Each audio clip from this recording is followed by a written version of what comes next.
If you've ever been swimming in the ocean, just having the time of your life, nice sunny day, water's not too cold, just really enjoying a day at the beach, and then you turn around and look back at where you were supposed to be, you might notice that the beach has moved.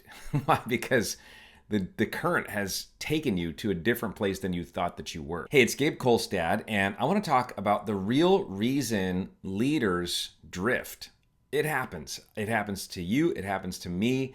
If you've been leading people any length of time, especially in an organization, you know how easy it is to drift. And I want to talk about three causes of drift. The first one is this, is that success creates complexity. Complexity. It's like you started out this venture thinking, hey, me and a few buddies are going to get in a raft and we're going to go have some fun. And we're going to, be in the raft. We're going to go someplace. It's going to be a lot of fun. That was kind of the metaphor that probably most of us had as we entered into leadership, spiritual leadership. If you're a pastor, if you're a church leader, you're like, hey, this is going to be great. We're going to be doing the stuff that we love with the people that we love. How good is life, right? And then all of a sudden, you collect a couple more people and you have to upgrade to a little bit bigger boat. And so now it's like, man, we're living the life and we're feeling like some momentum here. But then you get a few more people involved, and you gotta really get to a much larger boat, and then eventually end up with a cruise ship.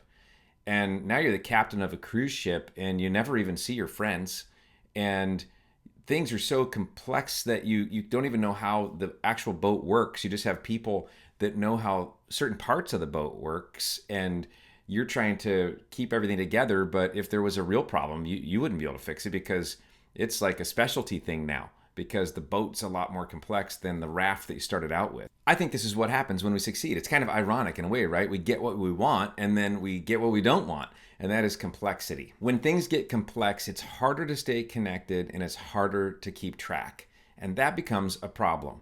The second cause for drift is that urgency replaces purpose. Okay, back to the boat metaphor. Let's say you spring a leak on this cruise ship and everybody is just running around crazy. It's pandemonium because we're trying to save the ship, we're trying to save our lives, and nobody really knows quite what to do. So people are going over and putting their thumb in the leak, trying to save it like that, and everybody's just trying to figure it out. And finally somebody comes by who knows how to fix the leak. They get it settled, but now you're behind on time.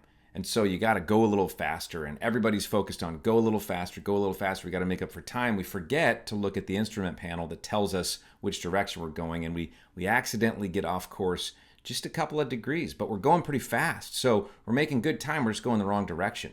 This is a lot like what happens when complexity really overtakes the organization that started out so simply, and now you're going fast in the wrong direction.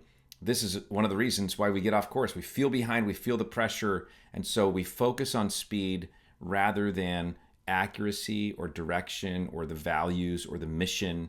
And this is where really we start to suffer. This is what happened in Acts chapter 6 in the New Testament. The early church got so busy serving the needs of the community around them, which was very important work, but they lost track of the most important work, which was prayer and the ministry of the word. And so it took a crisis. It took complaints and conflict bubbling up to just pause and redirect and ask questions. What was happening was other people's priorities had taken the front seat, other people's agenda. I call it OPA, other people's agenda.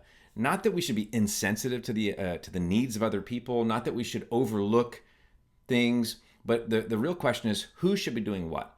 And as a leader, what should you be focusing your time and energy on? And how do you make sure that the organization, the effort, the mission is in focus, that we're on track? It's only possible if we don't get pulled aside by OPA, other people's agendas.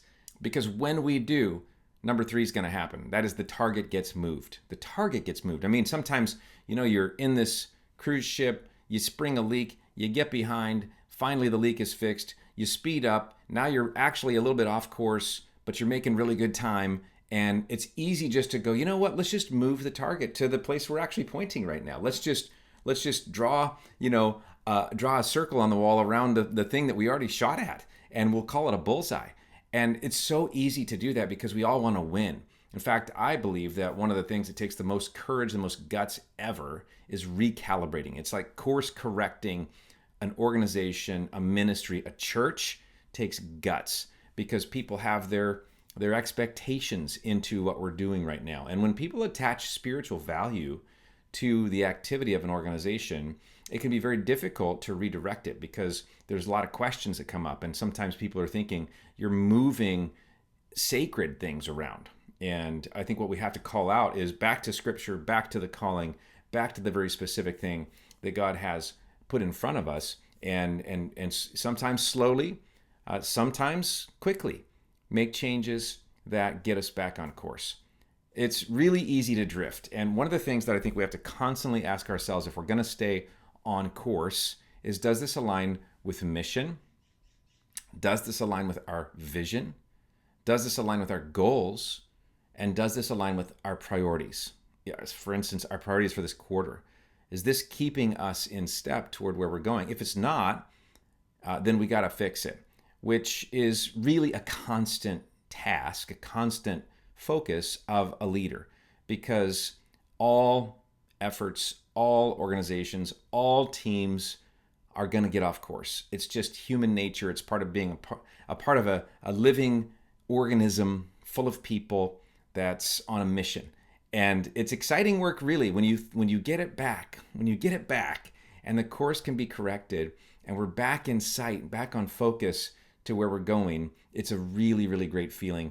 And I hope that we all get to experience that feeling even this week as we go to work on our teams, as we go to work on our mission, as we go to work on our organizations. We eliminate the drift, we stop the drift, we get back on course, and now we're locked in. I hope you have a great week.